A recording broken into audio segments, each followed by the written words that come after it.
Audrey Hepburn rightly said, "To plant a garden is to believe in tomorrow." Plants carry an extraordinary beauty and tranquility. So, it is a good idea to invest in them. With the same thought, I invested time and money to set up my small garden, which will definitely expand in the future. However, just setting up a garden is not enough. They require the right amount of care and attention to thrive. Now, every plant has its own personality, and it is only visible if you observe them closely. Some needs water regularly. Some need them only when the soil is dry. Some like direct sun rays. Some like indirect light, and some can even adjust with bare minimum.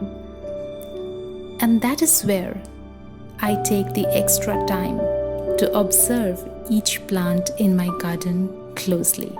In this video, I will take you through the 4 important steps that I follow on a daily or weekly basis to maintain my little garden. Number 1 in my list is pruning. It is a process that I follow on a weekly basis. It involves cutting off or removal of parts of plants that are no longer visually pleasing and are not requisite to growth. It also helps the plant to become bushy. The new stems will exactly come out of the place where you chop it. This process, if followed continuously, your plant will look fuller, healthier, and multiple growth of stems or branches means more fruits or flowers will grow. And most importantly, it will protect your plant from injury, pest, and damage. It is a very important step of a long-term maintenance strategy. Pruning is not just cutting off the leggy part, but also removal of dead and dying branches. Here I have my rose plant, which is at the stage of blooming, and I see new buds. However, this one stem which has a dry flower and it is becoming leggy. So for the betterment of this plant, I am going to cut off this stem. But the best thing about a rose is that they will grow from the stem as well. Moving to the next plant in my garden is this allspice plant, also known as Jamaica pepper. I am going to prune this as well because it's just growing tall, but no branches are growing sideways. And the chopped off part is definitely not going into waste, because one leaf of this in my biryani or any non-veg curry is going to add up mouth-watering flavor.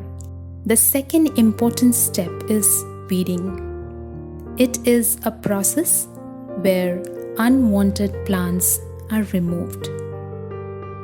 And to make sure that the major plant is not having the shortage of nutrients or minerals. Here, if you notice how these small weeds have grown around my lemon plant.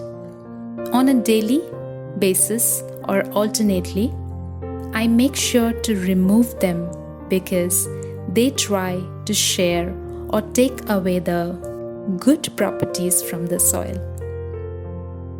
I also use an eye weeder to dig the soil in case any unnecessary roots of weeds are in there. If you don't have an eye weeder, you can also use a fork. That also serves the purpose. The motive behind digging the soil around the plant is to pull out the weeds, make the soil porous, which will improve the drainage and remove obstacles from the plant's roots like stones or pebbles, if any. Any dry leaves or flowers don't go waste as well.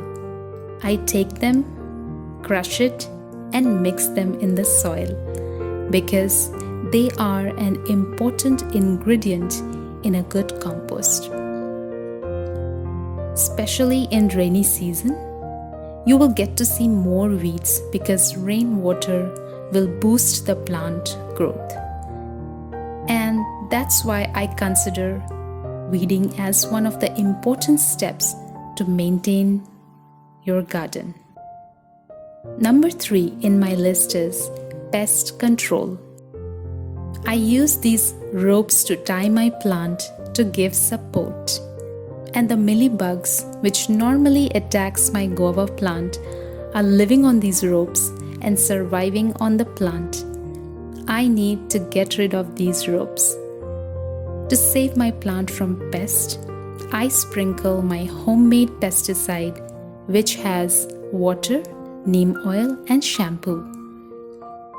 I sprinkle this on my plant on a weekly basis. My grafted guava plant requires special attention when it comes to bugs. I make sure to sprinkle the pesticide under every leaf. I also get worried about the ones kept beside it. But I didn't see the mealybugs transferring to other plants beside the guava. But I still make sure to protect them with best care. Now there are different ways of making pesticides at home. Very simple ones are salt spray, which is made only with salt and water. Vegetable oil spray, which has vegetable oil mixed with soap water. Or the one that I make is neem oil spray. I believe that neem oil has special benefit to shoo away the pest. I also add neem cake powder in the soil mixture sometimes. As I have been observing these plants closely, I don't see any bugs in few of my plants. So I sprinkle less pesticides on them. Pesticides play a major role in maintaining the garden because without the use of pesticides, more than half of the plants would be lost to pests, bugs, or diseases. So I recommend this step to be a part of your gardening maintenance routine. Number 4 in my list is watering. The simple as it sounds, believe it or not, it is the most important step. It is not difficult at all for anyone to water. However, it is important to know which plant requires how much of water, because some requires daily watering, some requires once in a week. It also depends on the weather at your place. I stay in a hot and dry place where my plants require watering at least twice daily in a hot sunny day, and if my plants are kept on the terrace. Whereas in monsoon, I skip watering my plants daily. So these were the 4 major steps that I follow to maintain my garden. Thanks for watching. Do like, share and subscribe to my channel and leave a comment below in case you have any inputs. Till then, happy gardening.